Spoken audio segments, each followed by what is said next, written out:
Welcome to right news. Chaitanya వ్యక్తుల కార్యక్రమానికి స్వాగతం.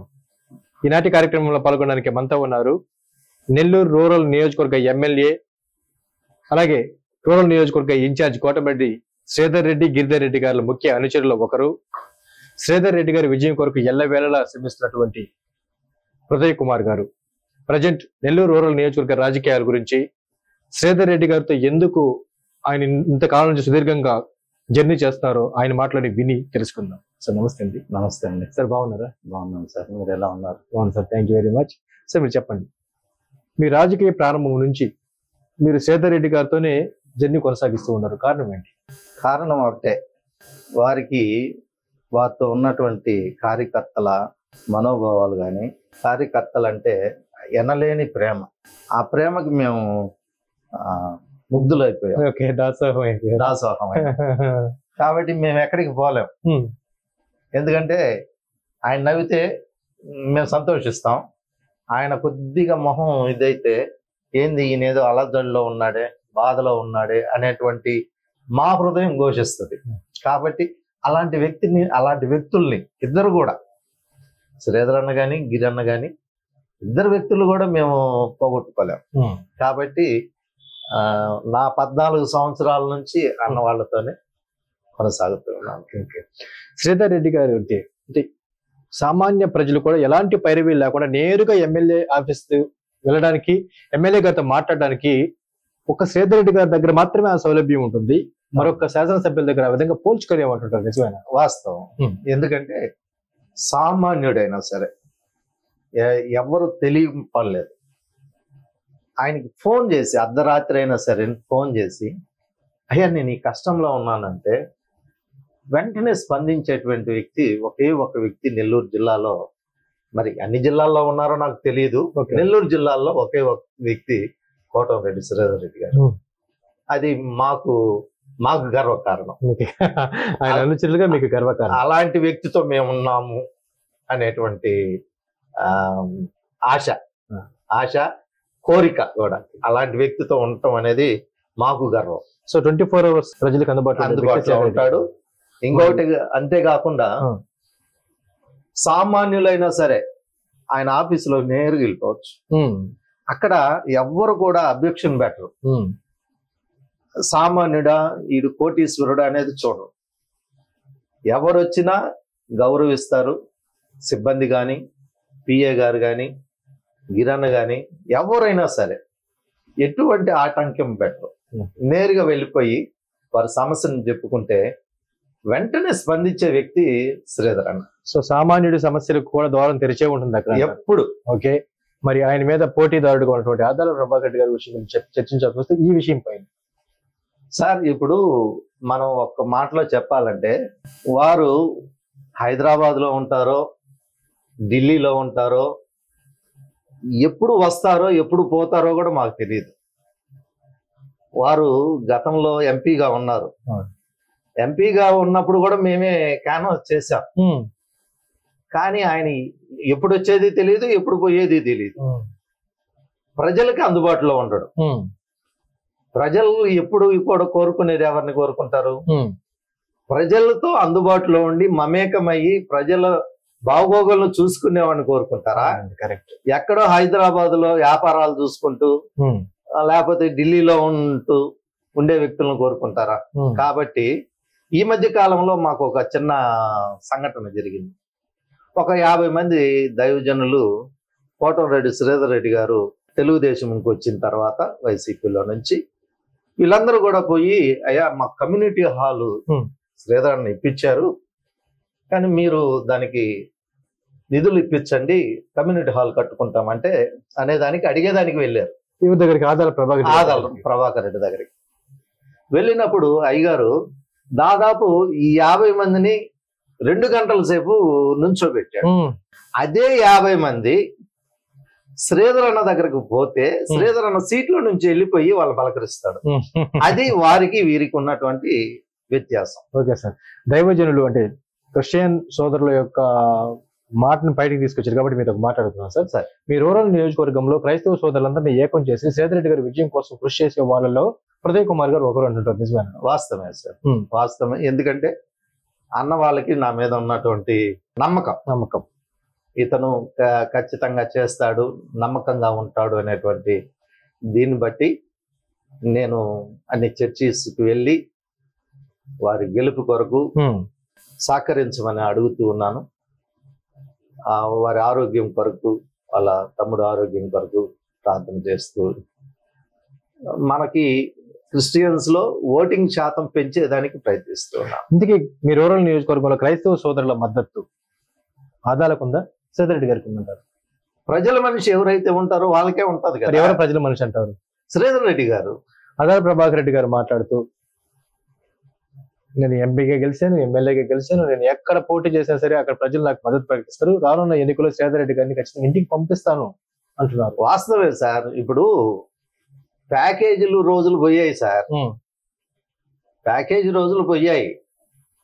ప్రజల గుండెల్లో ఎవరైతే ఉంటారో, ఎప్పుడు ప్రజలతో మమేకమై ఉండే వ్యక్తులను చూసుకుంటారా, ప్యాకేజీలను చూసుకుంటారా?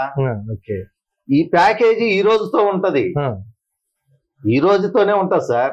ప్రజలతో ఉండడం అనేది ఇంక 5 ఏళ్ళు ఉండాలి. 5 ఏళ్ళు ఉండాలి. మనకు పని చేయాల్సిన వాళ్ళు ఎవరు? ప్రజల్లో ఉండే వ్యక్తి, నాయకుడుగా ఉండే వ్యక్తి మనకు కావాలి. మరి మీ రూరల్ నియోజకవర్గ ప్రజలు ప్యాకేజీకి లొంగిపోతారా? ప్రజల మనిషికి విజయాన్ని అందిస్తారా? సార్, నెల్లూరు రూరల్ ప్రజలు చాలా క్లియర్ గా ఉన్నారు. ఎటువంటి పరిస్థితులు ఈ ప్యాకేజీలకి వీటికి లొంగే వ్యక్తులు కాదు. ఒకటి మాత్రం నేను క్లియర్ గా చెప్పగలను. చెప్పండి. కోటంరెడ్డి శ్రీధర్ రెడ్డి గారి విజయాన్ని నెల్లూరు ప్రజలే కాదు, నెల్లూరు రూరల్ ప్రజలే కాదు, దేశమంతా చూస్తుంది. గొప్ప విజయాన్ని శ్రీధర్ అన్నకి ఇచ్చి, ఆయన సైనికులుగా మేము నిలబడి ఆయనకి విజయాన్ని ఇచ్చి మేము ఆయనతో కూడా నడుస్తామన్నది మీ మీడియా ముఖంగా తెలియజేస్తున్నా. Okay, very good sir. అయితే కొన్ని సందర్భాల్లో మాట్లాడుతూ, అంటే కూటమి ఏర్పడక మునుపు, అంటే బీజేపీ, జనసేన, తెలుగుదేశం పార్టీ ఈ కూటమి ఏర్పడక మునుపు క్రైస్తవ సోదరుల మద్దతు బలంగా ఉన్నది టీడీపీకి. ఎప్పుడైతే బీజేపీతో అలయన్స్ పెట్టుకున్నారో అప్పుడు క్రైస్తవ సోదరులు కాస్త పునరాలోచనలో పడ్డారు. ఇది కాస్త తెలుగుదేశం పార్టీ అభ్యర్థులకు ఇబ్బందికరమైనటువంటి వాతావరణం అంటున్నారు. దీనిపై మీరేమంటారు? సార్, వాస్తవం ఏంటంటే మణిపూర్ విషయంలో ఇప్పుడున్నటువంటి ఈ మనం ఎవరి గురించి అయితే గౌరవనీయ ఆదాల ప్రభాకర్ రెడ్డి గారు కానీ, తర్వాత ఎంపీగా వచ్చిన విజయసాయి రెడ్డి గారు కానీ, వాళ్ళు కూడా మణిపూర్ విషయంలో ఏమైనా మాట్లాడారా సార్? ఏం మాట్లాడాల. కానీ రాష్ట్రంలోనే ఏకైక వ్యక్తి క్రైస్తవుల సోదరులకి ఏ చిన్న దెబ్బ తగిలినా ఓర్చుకోలేనటువంటి వ్యక్తి 1000 మందితో, ఒకరిద్దరితో కాదు సార్, 1000 మందితో అటు హిందువులను, ముస్లింలను, క్రైస్తవులను ఏకం చేసి మణిపూర్ విషయాన్ని ఖండించిన వ్యక్తి ఏకైక వ్యక్తి రాష్ట్రంలోనే. దేశంలో ఉన్నారో లేదో నాకు తెలియదు. మీ నాయకుడేనా? మా నాయకుడు ఏకైక వ్యక్తి కోటంరెడ్డి శ్రీధర్ రెడ్డి. దానికి మరి ఇప్పుడున్నటువంటి పరిస్థితుల్లో వారికి సపోర్ట్ చేయక ఇంకెవరికి సపోర్ట్ చేస్తాం? ఓకే సార్, ఈ మధ్య కాలంలో మీ అభిమాన నాయకుడు కోటంరెడ్డి శ్రీధర్ రెడ్డి గారు మాట్లాడుతూ, నన్ను ఓడించడానికి ధనవంతులు ఏకమయ్యారు. ముఖ్యమంత్రి జగన్ గారి దగ్గర నుంచి, ఎంపీ అభ్యర్థి విజయసాయి రెడ్డి గారి దగ్గర నుంచి, ప్రజెంట్ ఆయన మీద పోటీ దాడుకున్నటువంటి ఆదాల ప్రభాకర్ రెడ్డి దాకా కోట్ల రూపాయల సంచులతో నా మీదకి దాడెత్తుతున్నారు. ఈ క్లిష్ట సమయంలో నన్ను ఆదరించమని ప్రజలందరినీ పాపం విన్నవించుకుంటున్నారు. నిజంగా ఈ నెల్లూరు రూరల్ నియోజకవర్గ ప్రజలు వాళ్ళు కుమ్మరించే కోట్ల రూపాయలకి లొంగిపోతారా? శ్రీధర్ రెడ్డి గారి విన్నపాన్ని స్వీకరిస్తారా? సార్, డబ్బు ఇందాక చెప్పినట్లుగా డబ్బు ఎంతవరకు పనిచేస్తుంది అంటే కొంతవరకే పనిచేస్తుంది సార్. ఒకటి, శ్రీధర్ అన్న దగ్గర ఉన్నటువంటి వ్యక్తులు సైన్యం, ఆ సైన్యంని ఎవరు కొనలేరు, టచ్ చేయలేరు కదా. టచ్ చేయలేరు. టచ్ చేసినా కూడా సున్నితంగా తప్పించుకునే వ్యక్తులు. అటువంటి సైన్యం ఉన్నప్పుడు నెల్లూరు రూరలే కాదు, ఎక్కడ నిలబడినా సింహం సింహమే, నక్క నక్కే. నక్క ఎన్నో మాటలు చెప్పతుంది, కానీ సింహం గర్జిస్తేనే చాలు. కాబట్టి కోటంరెడ్డి శ్రీధర్ రెడ్డి గారి ముందు వీళ్ళంతా వీళ్ళ డబ్బు వీళ్ళన్నీ ఏమవుతాయి సార్? ఓకే సార్, అంటే జగన్మోహన్ రెడ్డి గారికి ఒక ప్రత్యేకమైనటువంటి శ్రద్ధ ఉంది శ్రీధర్ రెడ్డి గారిని ఓడించాలని. కారణం ఏంటంటే 175 నియోజకవర్గాల్లో ఏ శాసనసభ్యులు కూడా జగన్మోహన్ రెడ్డి గారి మీద ఎదురు దాడి చేయలే. ఈవెన్ తెలుగుదేశం పార్టీలో గెలిచిన వాళ్ళు కూడా చేయలేకపోయారు. కానీ వైసీపీ పార్టీలో నుంచి గెలిచి సేదరెడ్డి గారు జగన్మోహన్ రెడ్డి గారి పరిపాలన ఎండగట్టారు. కాబట్టి సేదరెడ్డి గారు అంటే ఒక రకమైనటువంటి ప్రత్యేకమైనటువంటి కక్షతో ఉన్నారు జగన్ గారు. అవును సార్. సో జగన్ గారి ఎత్తుల్ని చిత్తు చేయగలుగుతారు మీరందరూ కలిసి, సేదరెడ్డి గారి సైన్యం. సార్ ఒకటి మాత్రం వాస్తవం, సాక్షాత్తు జగన్ గారే నెల్లూరు రూరల్లో నిలబడిన అత్యధిక మెజారిటీతో, ఒకవేళ 25,000 30,000 అని మేము చెప్పలేకపోయినా జగనే వచ్చి నుంచున్నా. ఓకే ఓకే ఓకే 10,000 ఓట్లతో మా శ్రీధర్ అన్న గెలుస్తాడు సార్. ఓకేనా? ఇది డంకా కొట్టి చెప్తాం. ఓపెన్ ఛాలెంజ్ చాలా మా ఛానల్ ద్వారా. అంతే సార్. ఓకే, వైసీపీ నాయకులకి అంతే. ఓకే అండి సార్. మీరు క్రైస్తవ మతానికి చెందిన వ్యక్తి. అవును సార్. Okay, very good. అయితే బైబిల్ పట్టుకొని నాటి రోజుల్లో 2019 ఎలక్షన్ అప్పుడు వైఎస్ విజయమ్మ గారు కావచ్చు, విమలమ్మ గారు కావచ్చు, వైవి సుబ్బారెడ్డి గారు కావచ్చు, వారి సతీమణి కావచ్చు, వీళ్ళందరూ కూడా బైబిల్ పట్టుకుని ప్రచారం చేసి జగన్మోహన్ రెడ్డి గెలుపు కోసం ఎన్నో విధాలుగా క్రైస్తవ సోదరుల్ని అడిగి మరి ఓట్లు సాధించుకుని ముఖ్యమంత్రి అయ్యారు. ఆయన సీఎం అయిన తర్వాత క్రైస్తవ సోదరులకు మేలు చేశారంటారా? సార్ నాకైతే ఏమి చేసిన దాఖలాలు ఎక్కడ కనపడలా.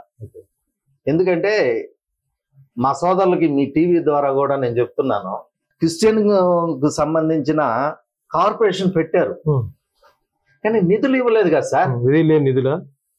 నిధులు లేని విధులు అంతే. ఓకే. రెండవది పెళ్లిళ్ళు చేసుకున్న వాళ్ళకి చంద్రబాబు నాయుడు గారు ₹1,00,000 దాకా ప్రకటించారు. కానీ ఈయన వచ్చిన తర్వాత అది కూడా లేదే. ఇంకేమి చేశాడు క్రైస్తవులకి? నేను ఒక మాట చెప్తున్నా, చెప్పండి. మమ్మల్ని బైబిల్ పట్టుకొని డబ్బులు లేకుండా కొన్నాడు.